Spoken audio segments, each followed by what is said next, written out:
The Film Basement is filmed in sunny West Hartford, Connecticut, in front of a live studio audience. Welcome to the Filmmaker's Basement, where for once we aren't disappointed by the movies we've seen. I'm Brennan Gasparino. And I'm Andrew. And we're going to be looking at some of the movies we got to see this week and playing a little bit of a game show later on. And on that same topic, I finally watched a movie that didn't end up disappointing me in the end. And that movie was Mad God. So, Mad God follows the assassin through a forbidding world of tortured souls, decrepit bunkers, and wretched monstrosities forged from the most primordial horrors of the subconscious mind. It sounds really simple, and it is pretty much that simple.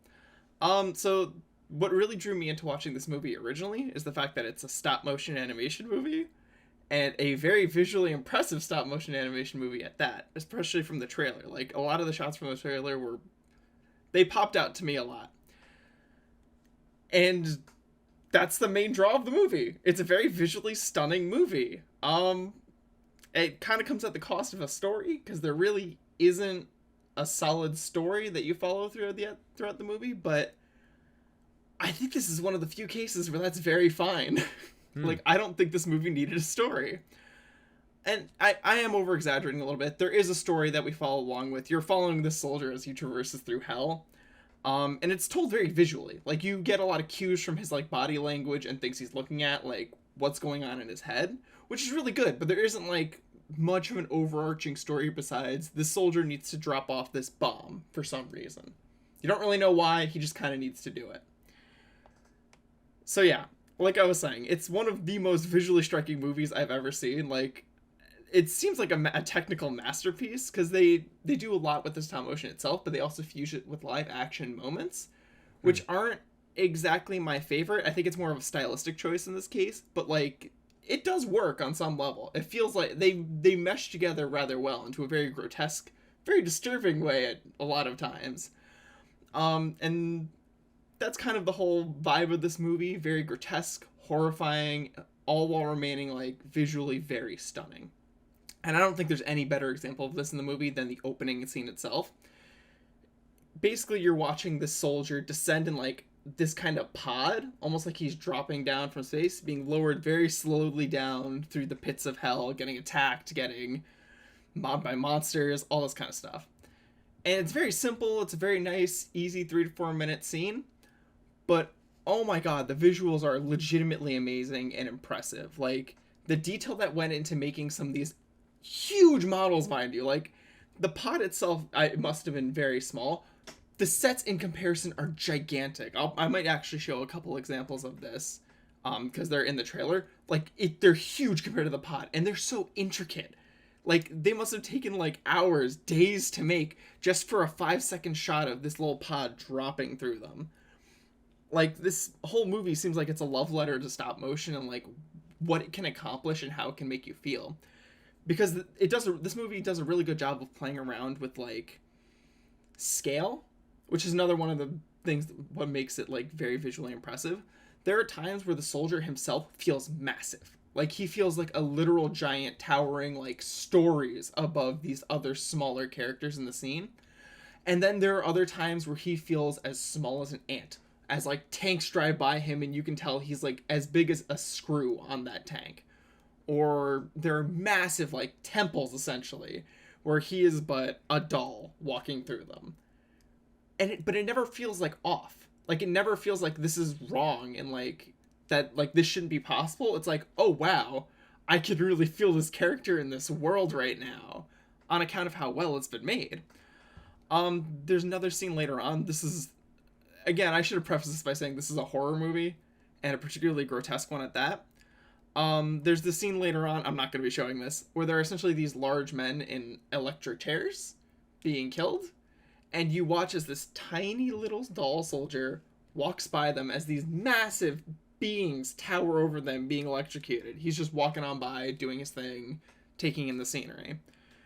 And again, it's just this very visually stunning scene that we only experience for a couple minutes, and then we never see ever again.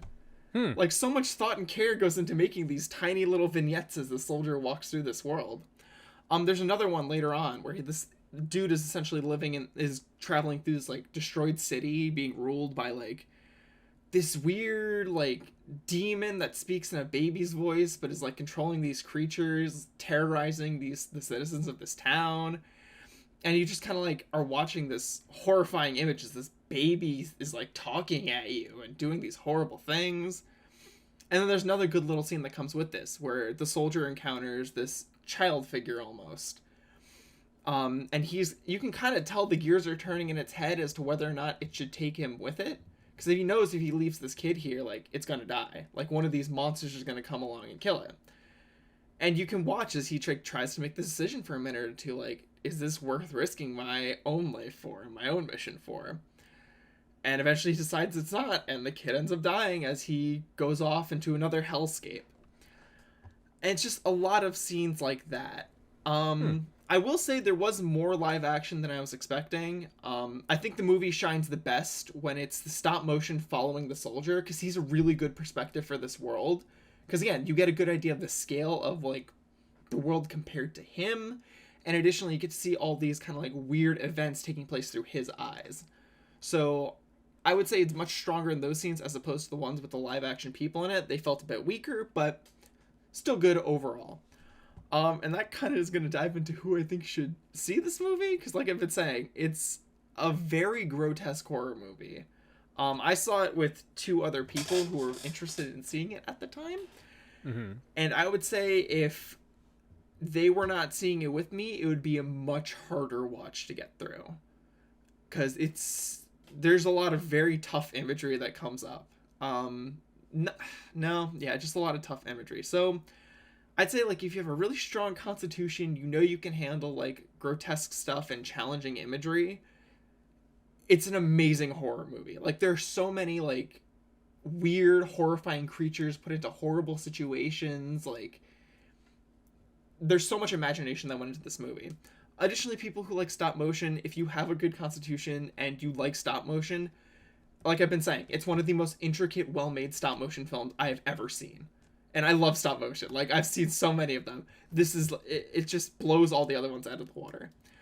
And additionally, people who like very technical films, because like I've been saying, it's very technically well made. Like, there were scenes where there's like, for example, there's the scene where the soldier's walking through this massive dark temple, and he's got this little light in his hand that he's shining around looking at the beams, and I, for the life of me, could not figure out how they made that light to work.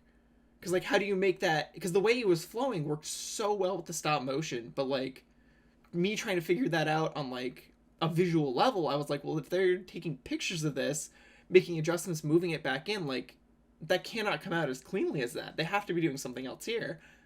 So it kept my brain working the entire time trying to figure out how are they making these scenes happen. So yeah, people who are into technical stuff will love this movie. It is amazing. And I don't think I could recommend it to anyone else, but to those people, definitely see it. This movie is amazing.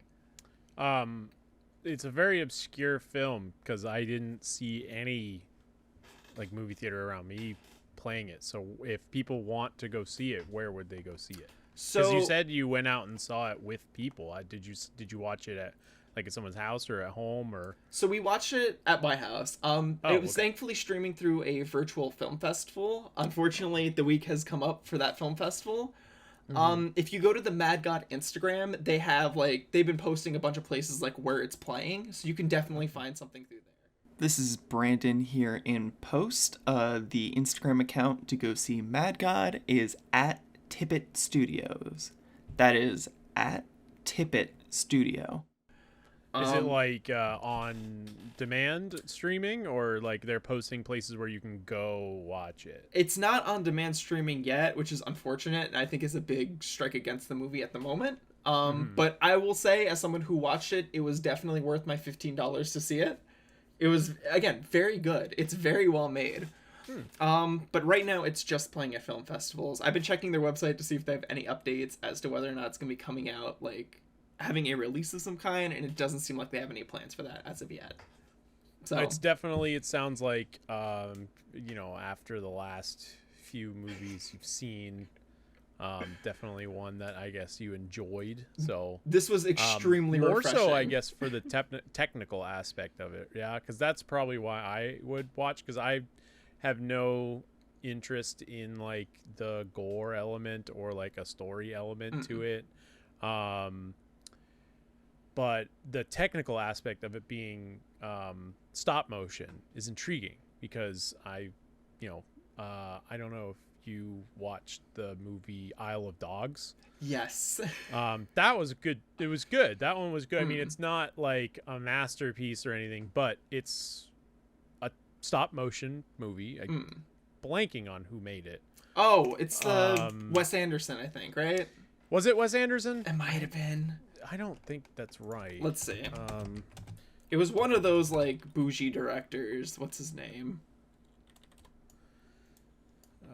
Yeah, it was Wes Anderson. It was okay. So it was okay. It was Wes Anderson then. Okay, well, my mistake then. But yeah, no, I mean definitely one of a better stop motion movies that are out there. Yeah, it was again like I was saying, very refreshing watch because from what I've been watching, and yeah, it was very good. I enjoyed it so much.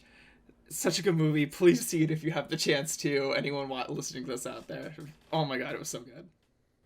Well, moving to the typical turn of the podcast, I went and saw the probably top grossing movie of the week by box office standards. I went and saw the new James Bond, No Time to Die, which is been quoted as the epic conclusion. So I was kind of wondering how they're going to wrap that up. I was pleasantly surprised, at how it like ended and how the story went. It's your typical Bond movie. So the synopsis on it, not the synopsis because that has spoilers. The summary on it is the Bond has left active service and is enjoying a tranquil life in Jamaica. His peace is short-lived when his old friend Felix Leiter from the CIA turns up asking for help. The mission to rescue a kidnapped scientist turns out to be far more treacherous than expected, leading Bond onto the trail of a mysterious villain armed with a dangerous new technology. So this movie ties in to past movies, mainly Spectre, which was the last one that came out. Which was nice because none of the other like Bond movies, at least none of the other Daniel Craig Bond movies, kind of like they never really tied into one another. They were kind of just like their own movie, and then it was like Bond is doing this now, and it's just like, but what was he doing after the other movie? Like, I don't understand. So this one definitely was like kind of a sequel to Spectre, which was nice. Blofeld was in it. Christoph Waltz character from the Spectre movie. He makes a few appearances in it, which was nice to see because Blofeld is like the biggest Bond villain of all time for those of people who don't know much about James Bond history, because James Bond has been around since like the 60s, when I'm pretty sure Roger Moore was the original James Bond. Because Timothy Dalton wasn't the original, I'm pretty sure. Oh, no, according to Wikipedia, it was actually Sean Connery was first. That's not right. I don't think that's right. Jimmy can correct me on the back end, but I'm pretty sure that's not right. Anyway, back to No Time to Die after that little tangent. It's your typical James Bond movie. It has a mysterious villain who doesn't get revealed until like the very end, and he monologues just like any other Bond villain does. And he like tells Bond what he's doing to try to take over the world, or his plan to destroy stuff. He pitches his evil plan. It's your typical like spy movie. Like, you know how like you had like was it The Incredibles that had Syndrome, who was like monologuing about his evil deed, and he shouts, "Oh, you caught me monologuing!" Like, it's that typical villain trope of he monologues to like he's like, "Oh, da, da, da," and he just goes on a tangent. That happened. It's got the Bond girls in it, a couple of them. Only one of them he actually like hooks up with, but it typical Bond girl. Very beautiful. And then it has Daniel Craig running around like, for like 2.5 hours. I mean, he does a lot of walking as well, but it was 2.5 hours. It was long. I normally don't take bathroom breaks during movies. I had to take a bathroom break because it was long.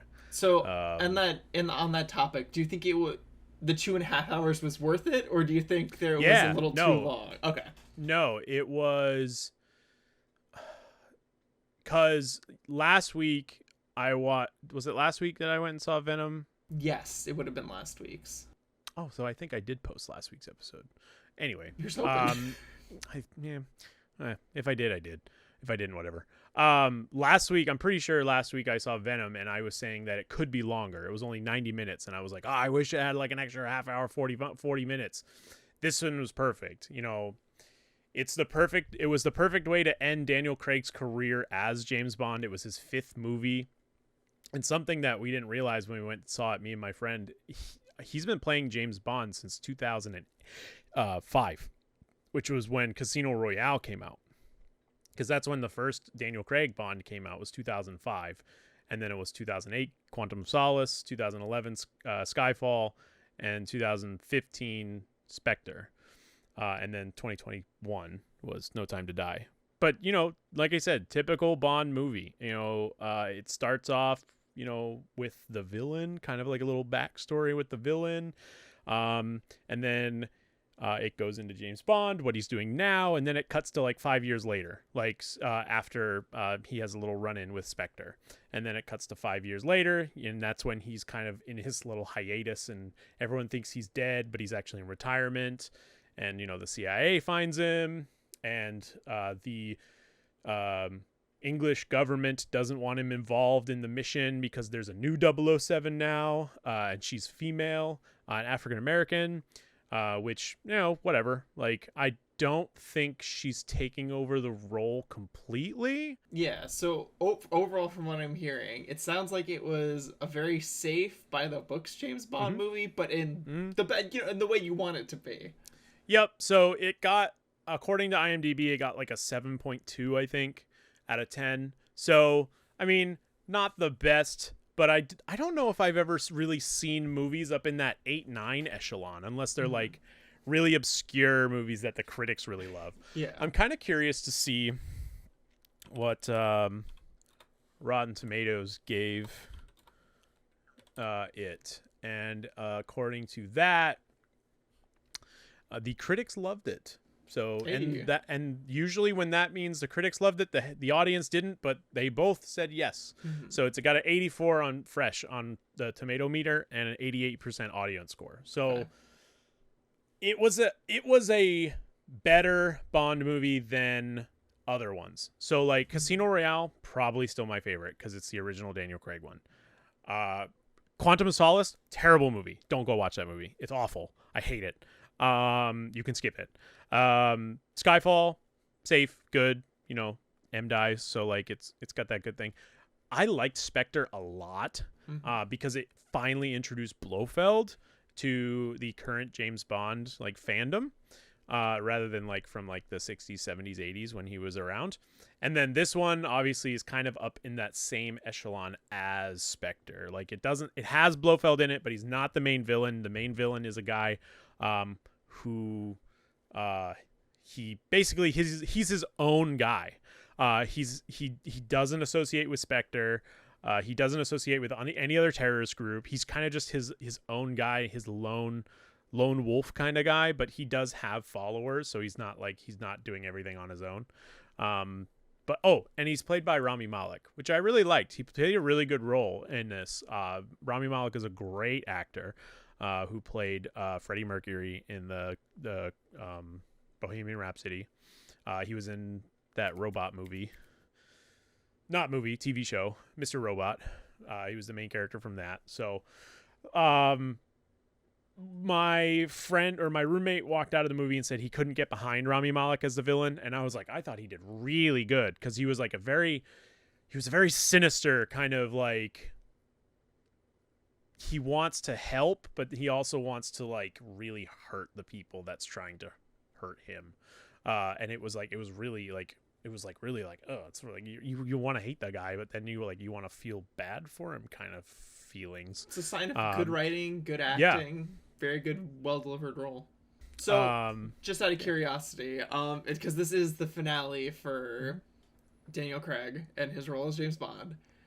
If someone has never seen a single James Bond movie before, would you recommend them seeing this movie, or do you think there are too many ties back to his other roles? I'd probably watch the other ones first. Okay. I would definitely watch Spectre first, because Spectre ties into this one a lot. Mm-hmm. Because Spectre is a main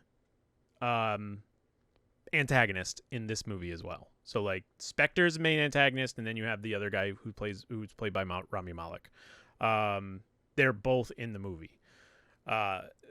So I would definitely watch Spectre first, but I would definitely go back and watch the other ones. Don't watch Quantum of Solace. Forget that one. But watch the other 4. Perfect. Well, hopefully I'll be checking that out if I've got time to keep up with it. In the meantime, anyway. Yeah, exactly. In the meantime, let's jump into Pilot Wings, everyone's favorite game show that has a graphic.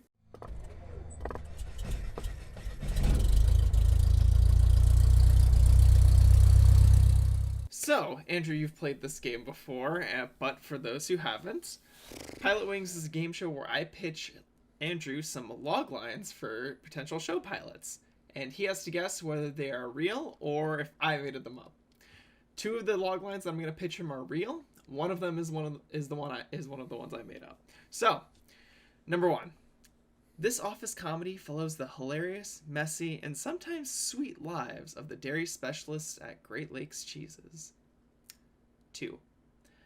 This comedy stars former NBA player and current ESPN personality Jalen Rose as he juggles his career responsibilities with the challenges of being a single dad. And number 3. A light 1 hour about Kevin, a down-on-his-luck man who is tasked by God with a mission to save the world. So, Andrew, which is the one you think I made up?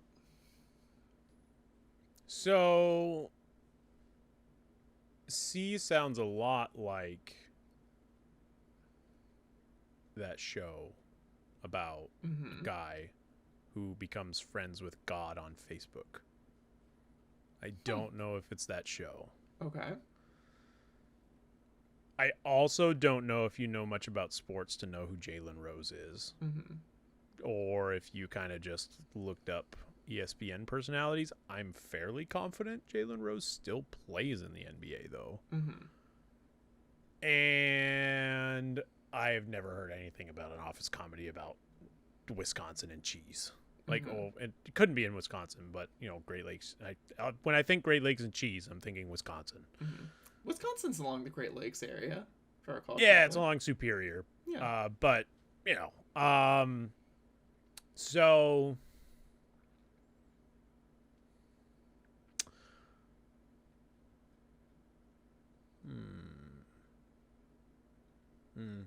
See, it says ESPN personality, and ABC's owned by ESPN, so, or vice versa.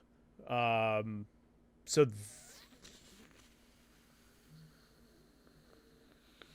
just going to do what my teacher says, and I'm going to go with my gut, and I'm going to go with B. B is not the right one. You made that up. Are you locking this in? Yeah. The fake one was the office comedy about the dairy specialist. Yeah, see, that was the other one that I was like, that one's probably wrong. Like, that one just sounds Could you ridiculous. imagine if that was an actual show? I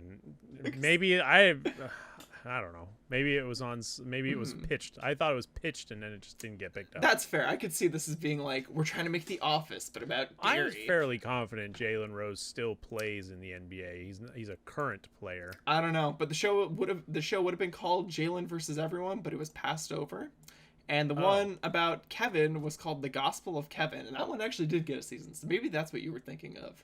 Okay, well, that was fun. Hopefully I can keep up my trend of tricking you into picking the ones with the name next week. But let's move on to some of the movies we're excited about that are coming out soon. And I've already got mine, so if you want to go into any of the ones you're excited about, be my guest. next week. Yeah. Or this week because this week we're coming out with. That's already pretty much released. Because today we're a little behind the scenes. We're recording on Saturday because Brandon was on vacation this week, so we're recording a little late. But I haven't gone and seen it yet. I was planning on going to see it tonight, but I'm way too tired. And it's a 2-hour and 32-minute movie. So it's not as long as James Bond, but it might as well be. And I have to work in the morning. So I'm like, no, I'm not going to watch that at 10 o'clock at night. Yeah, it's a lot. It's The Last Duel. I'm going to watch The Last Duel with Matt Damon, with Brad Pitt, with Adam Driver, and the woman in the movie is a character who is played by Jodie Comer. That one is Jean de Carouges, is a respected knight known for his bravery and skill on the battlefield. Jacques Legris is a squire whose intelligence and eloquence make him one of the most admirable nobles in court. When Legris viciously assaults Carouges' wife, so whoever's following, it's the squire assaults the knight's wife. Got it? She steps forward to accuse her attacker, an act of bravery and defiance that puts her life in jeopardy. The ensuing trial by combat, a grueling duel to the death, places the fate of all three in God's hands. And I didn't know this until I saw trailers. This is a true story. And I didn't know if you knew that. Yes, because I've also seen trailers for it too. This is adapted from a book called The Last Duel, A True Story of Trial by Combat in Medieval France. It's a book from 2004. It is about the last officially recognized judicial duel fought in France. It tells the story of December 29th, 1386, which a trial by combat in which the Norman knight dueled a squire. And then, it goes on to like why they're in the duel and all that stuff.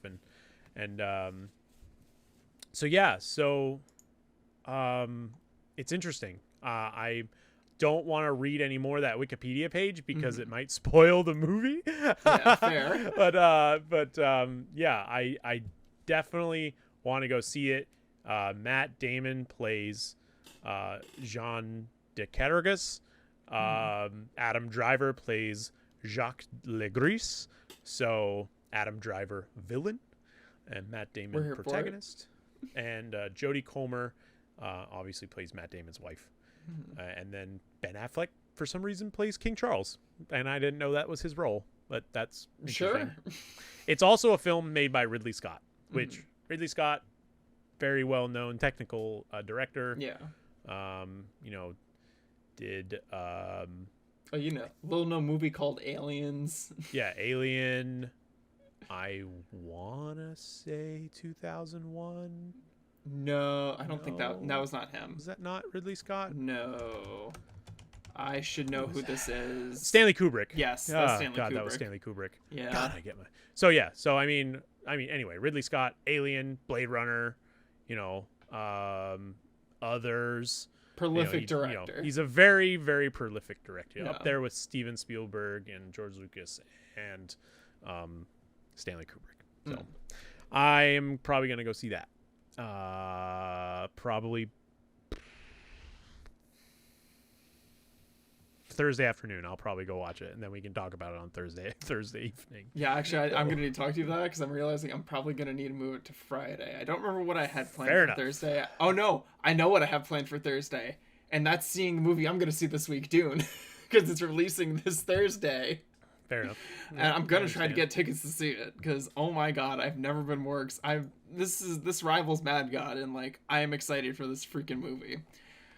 Description on IMDb is the feature adaptation of Frank Herbert's science fiction novel about the son of a noble family entrusted with the protection of the most valuable asset and most vital element in the galaxy. That summary does not do it justice, but if I go find another summary, that will probably go on for another 2 to 3 minutes. And That is just so much work.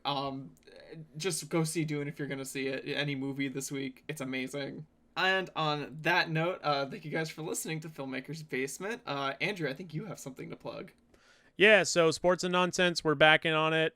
So every single week we talk about the current week in the NFL. So if you would like to listen to a sports talk radio or sports talk program, we do that. I think this week we're going to do a little bit more than sports because there's been some games coming out that I haven't been able to play because I've way too much on my plate. But my buddy Rich has played them, and he's going to give his reviews for them. So we're going to talk a little bit about gaming next week, which we'll be recording like Thursday or something. I don't know. But, yep, it'll go up. Perfect.